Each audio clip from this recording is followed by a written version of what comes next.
మహాత్మా గాంధీ జాతీయ గ్రామీణ ఉపాధి హామీ పథకాన్ని నేటి అవసరాలకు అనుగుణంగా మరింత విస్తృతం చేస్తూ వికసిత్ భారత్ జీ పథకాన్ని కేంద్ర ప్రభుత్వం రూపొందించిందని కొత్తపేట నియోజకవర్గ ఎమ్మెల్యే బండారు సత్యానందరావు తెలిపారు. దీని ద్వారా గ్రామీణ ప్రజలకు ఉపాధికి మరింత గ్యారంటీ లభిస్తుందని పేర్కొన్నారు. కొత్తపేట గ్రామ పంచాయతీ సర్పంచ్ బూసి జయలక్ష్మి భాస్కర్ రావు అధ్యక్షత నిర్వహించిన గ్రామ సభలో ఎమ్మెల్యే పాల్గొని ప్రసంగించారు. ఈ పథకం ద్వారా 125 రోజుల ఉపాధి హామీ, నీటి భద్రత, రైతాంగానికి ఉపయోగపడే పనులు చేపడతామని తెలిపారు. గతంలో 100 రోజులు మాత్రమే ఉన్న పని దినాలను 125 రోజులకు పెంచడంతో పేద కుటుంబాలకు మరింత మేలు జరుగుతుందన్నారు. వ్యవసాయం పనులకు ఆటంకం లేకుండా 60 రోజులు విరామం కల్పించడంతో రైతులకు ఇబ్బందులుండవని, గ్రామాభివృద్ధిలో భాగంగా రహదారుల అనుసంధానం, పంచాయతీ భవనాలు, పాఠశాల గదుల నిర్మాణం, పారిశుద్ధ్య నిర్వహణ, ప్రజా ప్రయోజన ఆస్తుల సృష్టికి పథకం దోహదపడుతుందన్నారు. కార్యక్రమంలో కూటమి నాయకులు ఉన్నారు. మీ ఎల్పిఎం ఎంత ఉందనేది కూడా తెలుస్తుంది. ఆ భూమి ఎంత ఉంది అనేది ఎఫ్ఎంబితో పాటు మీ ఎల్పిఎం మీ యొక్క లొకేషన్, ఆ ల్యాండ్ లొకేషన్, ఇవన్నీ కూడా ఒక సెల్ ఫోన్లో మీరు ఆ క్యూఆర్ కోడ్ స్కాన్ చేస్తే అవన్నీ రైతులకు అర్థమయ్యి తెలిసే విధంగా నూతనంగా డిజిటలైజ్ సాంకేతికతో జోడించి ఈ పాస్బుక్లు ఇవ్వడం జరుగుతూ. ఇంకా పూర్తిగా రెవెన్యూ తప్పులన్నీ సరైపోయాయని మేము అనం, కానీ ఎందుకంటే నా భూమి ఉంది 10 సెంట్లు తక్కువ వస్తుంది, ఈయన భూమి ఉంది 10 సెంట్లు ఎక్కువ వస్తుంది. నా 10 సెంట్లు తక్కువ వచ్చిందని ఈయన అడిగితే నేను ఒప్పుకోను అంటున్నాడు. ఈయన ఒప్పుకుంటేనే కానీ నేను సరి చేయలేని అంటున్నారు తహసీల్దార్ గారు. ఇలాంటి సమస్యలు ఉన్నాయి. ఎవరి భూమి ఎంత అనేది, ఎవరి రికార్డు ఎంత అనేది అవన్నీ కూడా చక్కబెట్టాల్సిన అవసరం ఉంది. ఇవాళ కూటమి ప్రభుత్వం రెవెన్యూ సంస్కరణలు భారీ ఎత్తున తీసుకొస్తూ ఉంది. మన జనవరి 1నే కొన్ని నిర్ణయాలు కూడా తీసుకోవడం జరిగింది. ఏదైతే 22A భూములు, వాటిని ఏమైనా అర్హులు ఉంటే రికార్డ్స్ ప్రకారం కూడా వెంటనే తొలగించమని. ఇదివరకు నా భూమి ఉంది, పక్కనే ఎండోమెంట్ దేవాదాయ భూమి ఉంది, రెండూ కలిపి ఒకటే ఎక్స్టెంట్, ఒకటే సర్వే నెంబరు, సబ్ డివిజన్ లేదు, లేదా నా భూమి వేరే నెంబర్, ఆ నెంబర్ అయినా నా భూమి ఈ భూమి కలిపి కూడా దేవస్థాన భూమి కింద 22A1లో పెట్టేయడం జరిగింది.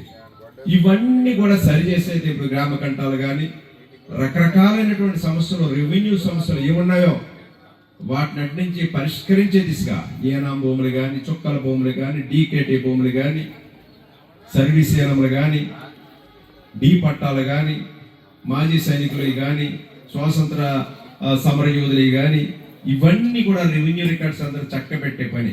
ఎందుకంటే నాశనం అయిపోయింది రెవెన్యూ రికార్డ్స్. వాటిని చక్కదిద్ది డిజిటలైజేషన్ చేసి సాధ్యమైనంత మేర రైతాంగానికి, ప్రజలకు ఇబ్బందులు తొలగించే దిశలో ఈ ఎన్డీఏ కూటమి ప్రభుత్వం సులభమైన, సరళమైన, తేలికపాటి నిర్ణయాల కోసం అధికారాలను కూడా జాయింట్ కలెక్టర్ చేసే అధికారాన్ని తహసీల్దార్ గారికి ఇవ్వడం జరిగింది, లేదా కొన్ని ఆర్డీఓ గారికి ఇవ్వడం జరిగింది. ఆర్డీఓ గారు చేసే నిర్ణయాల్ని తహసీల్దార్ గారికి ఇవ్వడం జరిగింది.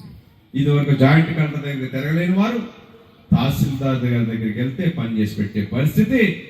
ఈనాడు 9 అధికారులు ఎన్నో తహసీల్దార్కి ఇచ్చారు, 8 అధికారులు ఎన్నో ఆర్డీఓ గారికి ఇచ్చారు, 17 అధికారాలు కిందకి డీసెంట్రలైజ్ చేయడం జరిగింది. మన ఆస్తులకి మన తాతలో, మన ముత్తాతలో, మన పిత్తార్జితమో, పూర్వార్జితమో, స్వార్జితంతో డబ్బులు పెట్టి కొనుక్కున్నాయో, లేకపోతే మన తండ్రులు మనకి ఆస్తులు పంచినాయో, కూతురికి లేకపోతే తండ్రులు తల్లులు ఇచ్చినాయో, మన రక్షణ లేకుండా వాళ్ళ కంట్రోల్లో వాళ్ళ ఇష్టానుసారంగా దాని మీద అదుపు చేసే చట్టం ల్యాండ్ టైటిలింగ్ యాక్ట్ రద్దు చేయడం జరిగింది. ఆ పాస్బుక్లన్నీ కూడా వాళ్ళ సొంత ఆస్తులాగా, సొంత జాగీర్లాగా పార్టీ రంగులు వేసుకుని, అప్పుడు ముఖ్యమంత్రి జగన్మోహన్ రెడ్డి గారి ఫోటోలు వేసుకుని మన ఆస్తులు, మన భూములకే వాళ్ళు ఇచ్చినట్టుగా, వాళ్ళ తాతగారు ఆస్తి ఇచ్చినట్టుగా మనకి పాస్ పుస్తకాలు ఇవ్వడం జరిగింది. చంద్రబాబు నాయుడు గారు ఎన్డీఏ కూటమి ప్రభుత్వం రద్దు చేయడం జరిగింది. రాజముద్రతోటే పాస్బుక్లు పంపిణీ చేయడం జరుగుతూ ఉంది. రీసర్వేలో చాలా తప్పులు జరిగాయి, చాలా గందరగోళం ఉన్నాయి. రెవెన్యూ సదస్సులు పెట్టారు, లక్షలాది ఒక అప్లికేషన్లు వచ్చాయి, సరిచేయమని సరిచేస్తూ ఉన్నారు. సరిచేసి ఇప్పుడు పుస్తకాలు అందిస్తూ ఉన్నారు. ఇంకా కూడా అందులో తప్పులు ఉండొచ్చు, ఉంటే మళ్ళీ అప్లై చేయండి, మళ్ళా సరిచేసి మళ్ళీ కొత్త పుస్తకాలు మళ్ళీ రాజముద్రతో ఇస్తారు. కానీ ప్రస్తుతం సాధ్యమైనంత మేర సరైపోయిన ఎలా ఎక్కడైతే రీసర్వే పూర్తయిందో అక్కడ అన్ని చోట్ల కూడా పుస్తకాలు అందివ్వడం జరుగుతూ ఉంది. రోడ్డు తర్వాత ఇది గ్రావెల్ రోడ్డు, తర్వాత ఇది మెటల్ రోడ్డు, తర్వాత ఇది తార్ రోడ్డు, ఇప్పుడు సిమెంట్ రోడ్డు. ఈ సిమెంట్ రోడ్డు మీద కూడా ఇంకా రేపు స్పాంజ్ రోడ్లు వస్తాయి శుభ్రంగా పట్టుకునే. ఆ రోజులు కూడా చూస్తాం మనం ముందు. అది ఆ రకమైన అభివృద్ధిని దాన్ని బట్టే చట్టాలు మారాలి, పథకాలు మార్పులు తేవాలి. అందుకే ఈ పథకాన్ని మార్చారు. ఇంకా పారదర్శకంగా, ఇంకా పర్యవేక్షణ బాగుండేలా, రాష్ట్రాలు కేంద్రం కలిపి పనిచేసేలా వచ్చిన వారికి నేడు 125 రూపాయలు రావడానికి అవకాశం ఉంది. ఇవన్నీ కూడా చాలా